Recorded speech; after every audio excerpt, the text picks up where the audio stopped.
चारों ओर केवल इसी गीत पर सुगबुगाहट है कि रफी साहब को भारत रत्न दिया जाए। सभी रफी साहब का अनंत गीत हैं, 26,000 गीत हैं, लेकिन कुछ ऐसे गीत हैं जिन पर कोई उंगली तक नहीं उठा सकता। मेरी किताब मोहम्मद रफी एक अनमोल रतन का विषय भी यही है। प्रकाशक के पास रफी साहब को भारत रत्न अभी तक क्यों नहीं मिला, ये किताब अभी प्रकाश्य के लिए पड़ी हुई है। रफी साहब को केवल एक गीत के कारण भारत रत्न से सुशोभित करना चाहिए। वो गाना है जहां डाल डाल पर सोने की चिड़िया करती है बसेरा। इस गाने को सुनने के बाद कोई भी व्यक्ति कह सकता है कि वो सप्तक में जाकर किस तरह से गाते हैं। अभी मैं आपको इस गाने को फिर सुनाऊंगा, लेकिन उससे पहले मैं आपसे यही कहना चाहता हूं कि आप रफी साहब को देखें YouTube में किस तरह से छाए हुए हैं, उनके शिष्य छाए हुए हैं। 100 से ज्यादा सिंगर्स केवल उन्हीं के गाने गाकर अपनी रोजी रोटी चला रहे हैं, अपना परिवार चला रहे हैं। कुछ तो बहुत ही अच्छा गाने हैं, लेकिन रफी साहब तो रफी साहब है। मेरी ये किताब छप रही है, 3 वॉल्यूम में, 2400 पेज की किताब है। प्रकाशक भी परेशान हो गया है क्योंकि पिछले 4 महीने से उनके पास ये किताब पड़ी हुई है, अभी तक वो छाप कर दे नहीं पाए, क्योंकि वो बहुत परफेक्टली काम करना चाहते हैं। वो किताब देखकर खुद ही खुश हो गए, वाह वाह करने लगे। तो मेरा एक छोटा सा सवाल है, बहुत मासूम सा सवाल है कि कब आएगी भारत रत्न देने की शुभ घड़ी? कब रफी साहब को भारत रत्न दिया जाएगा? प्रणाम, मैं निर्मलेंदु सुहाना सफर से। जुलाई में रफी साहब को श्रद्धांजलि देने का सबसे उत्तम महीना है, इसलिए श्रद्धांजलि देते वक्त हमें इस बात का भी ख्याल रखना होगा कि हम इस बार उन्हें भारत रत्न से सम्मानित करें। सरकार को यह मुहिम उठानी पड़ेगी कि वो सोचे समझे और रफी साहब को भारत रत्न दे दे। यूट्यूब में देखिए रफी साहब छाए हुए हैं, कोई कुछ लिख रहा है, कोई कुछ लिख रहा है। उनको बेचने की हर तरह से कोशिश की जा रही है। कुछ लोग झूठ का भी सहारा ले रहे हैं। मैं उनका नाम नहीं लेना चाहता, लेकिन ऐसा नहीं करना चाहिए। अब वो नहीं है, कोई प्रश्न नहीं उठाने आएगा, लेकिन सच्चाई सच्चाई होती है। अब किशोर कुमार और रफी साहब को लड़ा देते हैं। मैं खुद मिल चुका हूं उन लोगों से। ये लोग दोनों इतने अच्छे दोस्त थे, इतने अच्छे दोस्त थे। यही कारण था कि रफी साहब एक बार पहुंच गए थे, किशोर कुमार का गाना बैन हो गया था, इसलिए ऑल इंडिया रेडियो पहुंच गए थे। तो वो सब किस्से बहुत हैं, किस्से नहीं है। लोग कहते हैं किस्से, मैं कहता हूं किस्से नहीं, हकीकत है। जी हां, हकीकत है। इससे हम लोग इनकार नहीं कर सकते कि इन दोनों में गहरी दोस्ती थी। आप अगर कभी उनके बेटे अमित से बात करेंगे तो अमित बताएगा कि किस तरह से वो दोनों दोस्त थे और वो दोनों मिलते थे, जुलते थे और हंसी ठट्टा करते थे। मन्ना डे किशोर कुमार ही नहीं, मुकेश और महेंद्र कपूर भी उनके मुरीद थे। महेंद्र कपूर उनको तो अपना गुरु मानते थे। यहां तक कि तलत महमूद ने भी यह स्वीकार किया था कि जो हरकत रफी साहब कर सकते वह मैं नहीं कर सकता। उन्होंने यह एक इंटरव्यू में कहा था। इसके प्रमाण है भक्ति रस में डूबे गीत। उन्होंने कुछ गीतों के नाम भी बताए, जैसे मन तरपत हरि दर्शन को, बैजू बावड़ा के गीत 1952 में रिलीज हुआ था और उसके बाद तहलका मचा दिया था। और दिलीप कुमार को फिल्म अमर, इंसाफ का मंदिर है ये, भगवान का घर है, जय रघुनंदन जय सिया राम, जय रघुनंदन जय सिया राम, घराना का गाना है। एक गाना गोपी का भी है, कल्याण जी आनंद जी ने धुन बनाई थी। उस गाना नहीं कर सकते, इसको आप भजन कहिए। सुख के सब साथी दुख में न कोई। सुख के सब साथी दुख में। तो ऐसे ऐसे गाने वो गाकर चले गए। यह कहना गलत नहीं होगा कि हर तरह के song, sad songs, romantic songs, विवाह के गीत, नज्म, विदाई के गीत, भजन, फास्ट सॉन्ग, स्लो सॉन्ग उन्होंने बेहतरीन तरीके से बखूबी गाया है। उनके गीतों में इतनी विविधता थी, इतनी विविधता है बोलिए, क्योंकि आज भी सुनाई देते हैं, जो कि किसी भी गायक में नहीं है।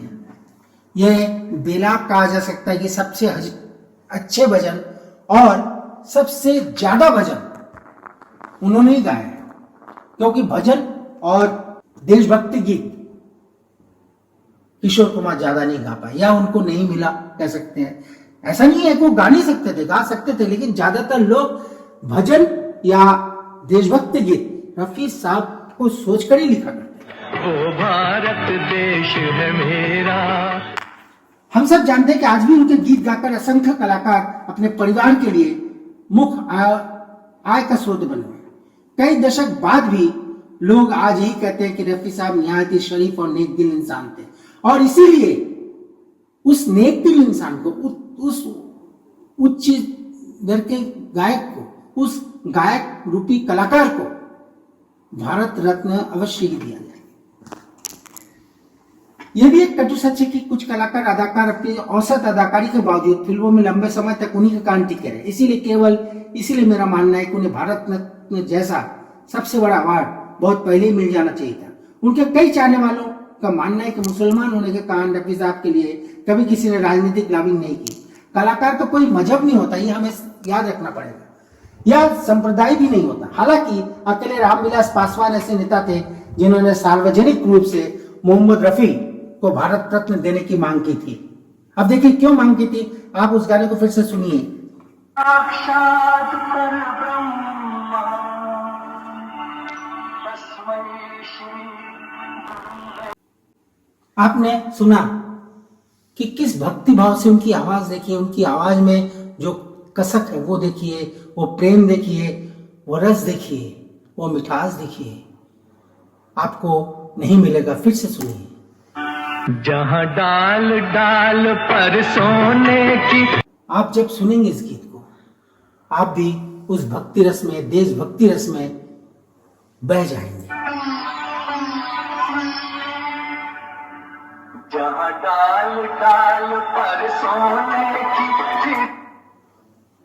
अब देखिए, उन्होंने गुरु विष्णु से गाने को उठाकर नीचे फेंका आस्ते से, म्यूजिक ने थोड़ा सा पॉज लिया, उसके बाद ही वो शुरू करते हैं।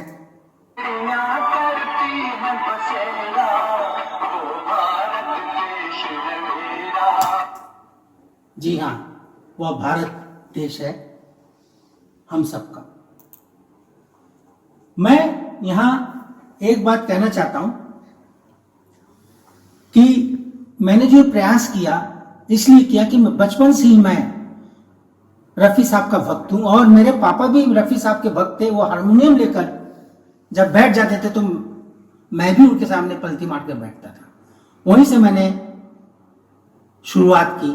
हालांकि उस समय शब्दों का अर्थ मुझे समझ में नहीं आता था, केवल धुन समझ में आता था, क्योंकि 10 साल का था मैं, या 11 साल का था। लेकिन उसके बाद धीरे धीरे रफी साहब कहां कब किस रूप में मेरे दिल और दिमाग में बैठ गए, मैं नहीं समझा सकता। किताब में लिखे गए इंफॉर्मेशंस रिसर्च करने में मुझे 4 साल लग गए। जी हाँ, 4 साल 6 महीने हो रहे हैं। रफी साहब से जुड़े ज्यादातर नामचीन गुलकारों का, कलाकारों का, गायकों का हमने छोटे छोटे इंटरव्यू लिए, कभी फोन पर, कभी जाकर, और कुछ यूट्यूब की मदद से मैंने उन लोगों को आपके सामने पेश किया है। किताब को मार्केट में आने में अभी थोड़ा वक्त लगेगा, क्योंकि बहुत परफेक्टली काम करने की कोशिश हो रही है। 3 वॉल्यूम है, 300-400 पेज नहीं है, 2400 पेज हैं और 1200 से ज्यादा गाने हैं। 1200 से ज्यादा ऐसे ऐसे गाने हैं जो नहीं जानते लोग, लेकिन वो गाने अमर हैं, अजर है। इसलिए मैं आपसे दरख्वास्त करता हूं कि मेरा ये वीडियो जो रफ़ी के नाम है शेयर करिए, सब्सक्राइब करिए, और अगर आपने सब्सक्राइब कर लिया है तो दोबारा आप इसको सुनिए और मेरे प्रयास को सराहने की कोशिश करिए। दरअसल सोशल मीडिया के लोगों ने इस तरह के तर्क भी दिए कि रफ़ी साहब को भारत रत्न तो पहले मिल जाना चाहिए था, जबकि लता मंगेशकर को मिल गया है। वो ऐसा तर्क क्यों दे रहे हैं? उनका मानना है कि लता जी वर्सेटाइल गायिका नहीं थी। लता जी गायिका थी, बहुत अच्छी गायिका थी, उन जैसा कोकिल कंठी गायिका नहीं हुई है, लेकिन वर्सेटाइल अगर कोई गायक है तो है रफ़ी साहब। उन्हें आप पुरस्कार न भी दे, तर्क दे रहे हैं यूट्यूब में, तो भी वो भारत रत्न है और भारत रत्न है। अब एक प्रश्न मैं पूछना चाहता हूं, अगर वो हमारे देश में नहीं रह जाते, अगर वो भारत में नहीं रह जाते, अगर वो पाकिस्तान चले जाते तो पाकिस्तान के रत्न तो कहलाते ना। पूरी दुनिया में उनको लोग चाहते हैं, पूछते हैं, और घर में मंदिर जैसा उन्हें एक स्थान दिया हुआ है। इस देश में सच्चे कलाकारों की कोई कीमत ही नहीं है, वरना उनको आज 43 साल हो जाने के बाद भी लोग याद कर रहे हैं, उनके गाने सुन रहे हैं, उनके रिमिक्स बन रहे हैं, उनके ऐसे ऐसे रिमिक्स बन रहे हैं कि कोई कह नहीं सकता, कोई सोच नहीं सकता। धीरे से जब वो फुसफुसा कर गाते हैं, इस रंग बदलती दुनिया में, इस रंग बदलते दुनिया में इंसान की नीयत। आप सोच सकते हैं कि एक से एक गाने उन्होंने गाए। आज की रात मेरे दिल की सलामी ले ले, दिल की सलामी ले ले।